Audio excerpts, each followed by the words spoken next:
रविवारी 14 जानेवारीला महायुतीचे 36 जिल्ह्यामध्ये आमच्या 11 पक्षाचे माननीय तटकरे साहेब आणि माननीय भुसे साहेबांनी आत्ताच आपल्याला सांगितल्याप्रमाणे जिल्हास्तरीय मेळावे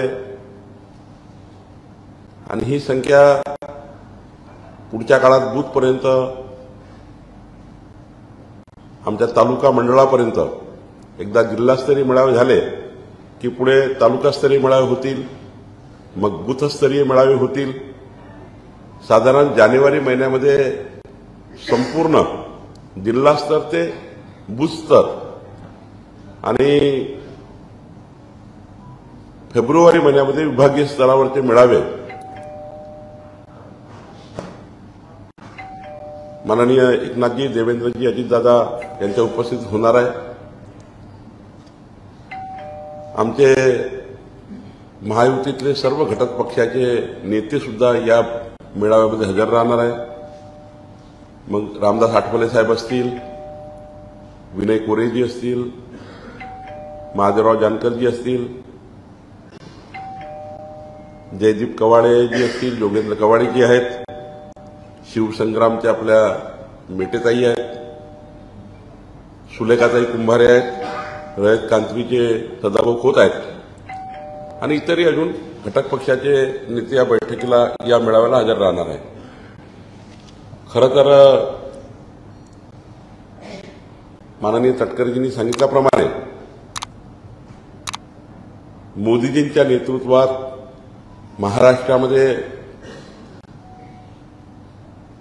एक प्रचंड मोठं यश महायुतीला मिळेल। महायुतीने जी तयारी केली आहे देवेंद्रजी, एकनाथजी आणि अजितदादांच्या नेतृत्वामध्ये 45+ जागा या महाराष्ट्रामध्ये 51% लढाई जिंकून आम्ही जिंकणार आहोत। तर 45+ म्हटलंय आणि आम्ही कुठल्याही बॅटलफील्डवर नाही आहे, आम्ही सरळ 45+ जिंकतोय। तशी तयारी आम्ही 3 पक्षांनी आणि 11 पक्षांनी केली आहे। आम्ही 3 पक्षांनी, आमच्या 3 नेत्यांनी आपापल्या स्तरावर आपापल्या पक्षाला मजबूत करण्याची योजना तर सुरू केलीच आहे। एकनाथजी एक प्रवास करताय, अजितदादांनी प्रवास केलाय, देवेंद्रजी आणि मी प्रवास करतो आहे। या सर्व प्रवासामध्ये ज्या पद्धतीने जनतेच्या मनात मोदीजींच्या नेतृत्वातला भारत निर्माण करण्याचा जनतेने निर्णय घेतला आहे। मी तुम्हाला एक उदाहरण सांगेन। या प्रवासामध्ये तटकरे साहेब, अजितदादा फिरले, त्यांनाही तो महाराष्ट्राचा सेन्स दिसलेलाच आहे। एकनाथजी रोज फिरतात आहे, देवेंद्रजी फिरत आहे। 50,000 नागरिकांचा विचार केला, मतदारांचा ॲव्हरेज काय आहे, 50,000 नागरिकांना जेव्हा आपण व्यक्त झालो, त्यांच्याशी बोललो की 2024 मध्ये प्रधानमंत्री कोण पाहिजे, तर 47,412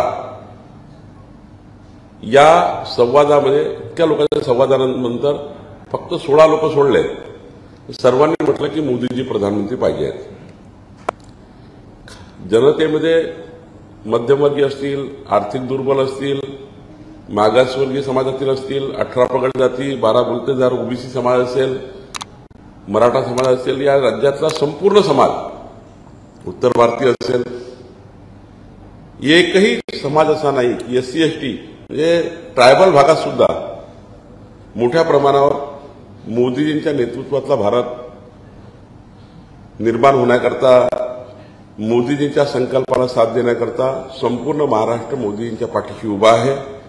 आणि जसे जसे दिवस येतील, मोदीजींच्या नावाचं वादळ जसं जसं महाराष्ट्रात येईल, तसे तसे एकनाथजीकडे, अजितदादाकडे, आमच्याकडे, आमच्या महायुतीच्या पक्षाकडे हा मोठा एक पक्षप्रवेशाचा सुद्धा त्या ठिकाणी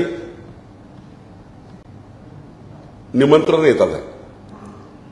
अजितदादाकडे मोठ्या प्रमाणावर पक्षप्रवेशाचे निमंत्रण आहे, एकनाथजीकडे तर रोजच आहे, आमच्याकडे तर रोजच त्या ठिकाणी आमचा दुपट्टा पाहिजे आहे लोकांना. आणि त्यामुळं महायुतीमध्ये इतके घटक पक्ष जुळणार आहेत की महाविकास आघाडी यांच्या स्टेजवर तुम्हाला फक्त नेते दिसतील आणि समोर कोणीच दिसणार नाही. ही स्थिती या महाराष्ट्रामध्ये होणार आहे.